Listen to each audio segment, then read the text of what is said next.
trying to do this and hold the camera at the same time. You know, this piece, see, it goes on top like that. So that's what gets you that look. See, two pieces of flashing like that, and that one can be tight, this one can be overlapped, you know. But when I looked on there before, these were both screwed together flush, and they were sticking over like that. I can't remember, I'm pretty sure this was like right in there, and then this was about like that. And if you saw those other videos, this was all corroded and falling apart, and I tried to hold it up there and line it up as best I could to put a pencil mark on there and everything. Okay, and so if I were to put those up like that, then I'd have to paint this in place. I can't get my primer underneath here. I couldn't get my rock hard water putty. I could only get it up to there. You know what I mean? So there's a little bit of prep work. It's all in the prep. You remember me saying that before? Lots of people say it. It's all in the prep, baby. You gotta get things prepped properly. Okay. So I'm anxious to finish this floor here, one step at a time, right? Because I want to get this done properly. So I'll have to caulk in there. And remember the old stuff. This was the old right here.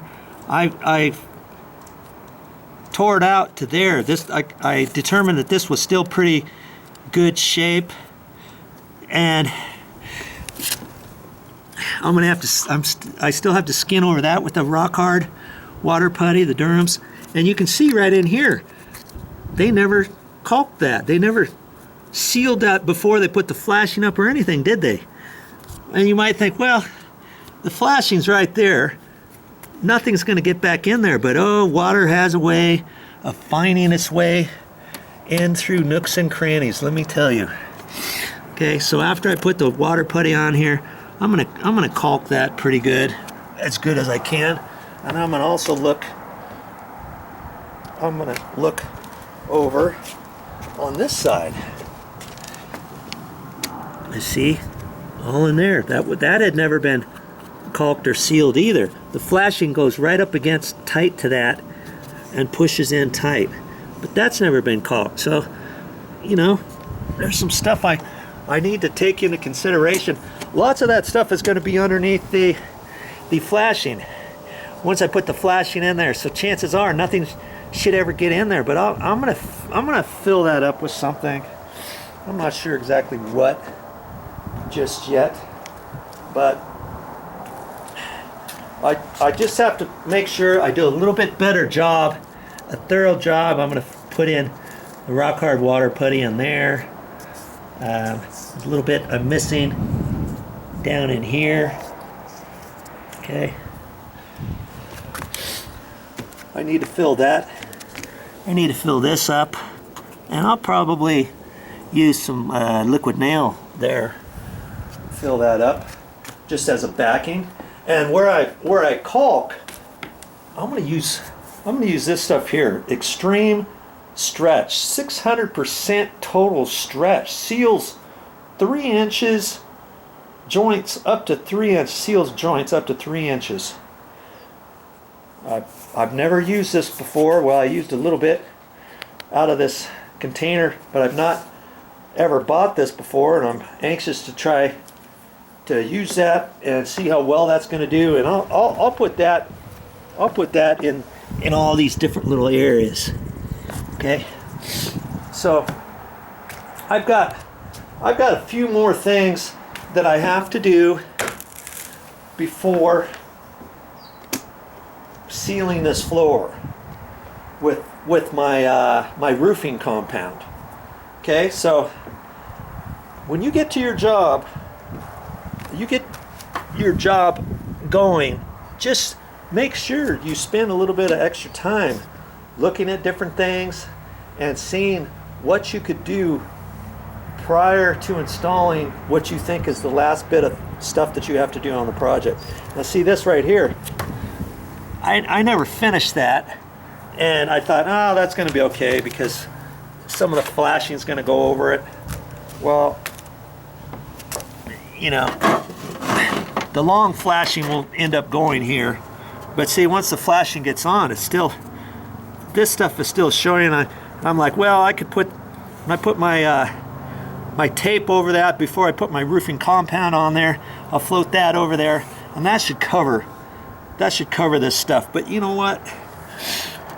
Because I've got my rock hard Durham's rock hard wood putty out, I'm gonna mix some up. I'm gonna do a better job there. I'm just gonna go ahead and float over this area. I don't have to float over the whole thing. I could go from here to about there if I wanted, but there's only a little bit left. It's not going to take me much to get that. I went to the store and I found some more Durham's because I wasn't sure if I got like a half container left, and I don't think I'm going to have enough to finish because I'm going to use this stuff for the stairs. I'm going to use it for the stairs too, and that'll be a whole other project. You'll have to watch that because there's going to be a lot involved to these stairs, and the reason why is because these go directly underneath the floor area, and you cannot access this unless you walk and crawl underneath the house and do all that, because on the outside of this is all stucco. See, it's all kind of encased and enclosed. When it rains, I don't want the water to go inside and create all kinds of mold and fungus and water damage and all that kind of stuff. So I've got to do a number on all of these stairs, and there's going to be many steps to that, I have a feeling. And that's something you may want to watch.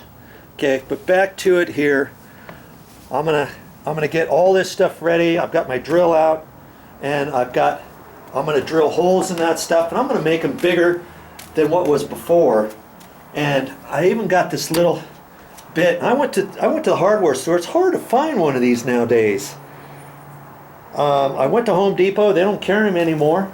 And I've gone to Lowe's before, and I'm going to go there again to see if I can find it again. I may have to go to Ace. I may have to go to Harbor Freight. I may have to go to some other hardware stores if I can't find this. I really like this bit.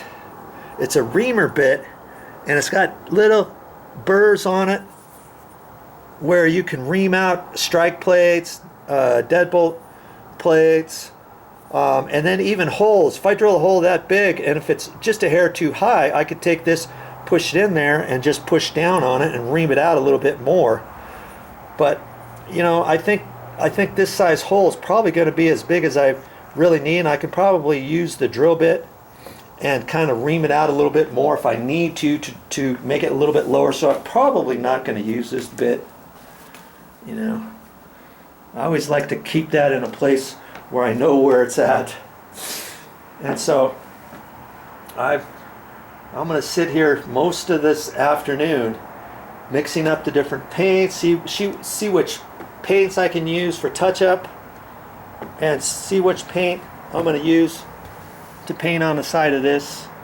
And that'll help me determine on the rails. Mommy wants me to repaint the rails too, and I'm going to end up doing that another time. That'll be a different project. I'm hoping I've got the paint for that, and I think I do. With the same color, there's some rust marks on it. See, here's some rust up here. Look at this stucco, by the way. How do you get rust on stucco? I'm not quite sure how that happens. I know you get rust here. There's a metal trim piece here that goes pretty wide for the stucco to hit on to make a straight corner, and the stucco's missing a little bit right here, so the rust is just bleeding through that corner. And I'm curious to see how well that other stuff's going to work to pass, because see, like this hairline crack, see right in there, there's a crack there, there's a crack here. you remember this was the column that I had to tear everything out of it, and because it was all dry rotted, and I think it was because the dry rot got in through the floor, and then as it just kept going, it just started eating up. You don't see the next thing that I'm going to do to this floor quickly and easily on my channel. Go to my playlists and find the one titled, oh, what am I going to title it? Dry rot deck repairs. I'll have all kinds of videos on here from the start of this project all the way through to reinstalling the pavers. Yes, all of these pavers go down on this floor, but there's quite a few different steps I still have to do. So look for those on my channel. Well, that's all I got for this time, but I'll be back with more videos. And if you like what you see on my channel, subscribe. If you're already a subscriber, thank you very much.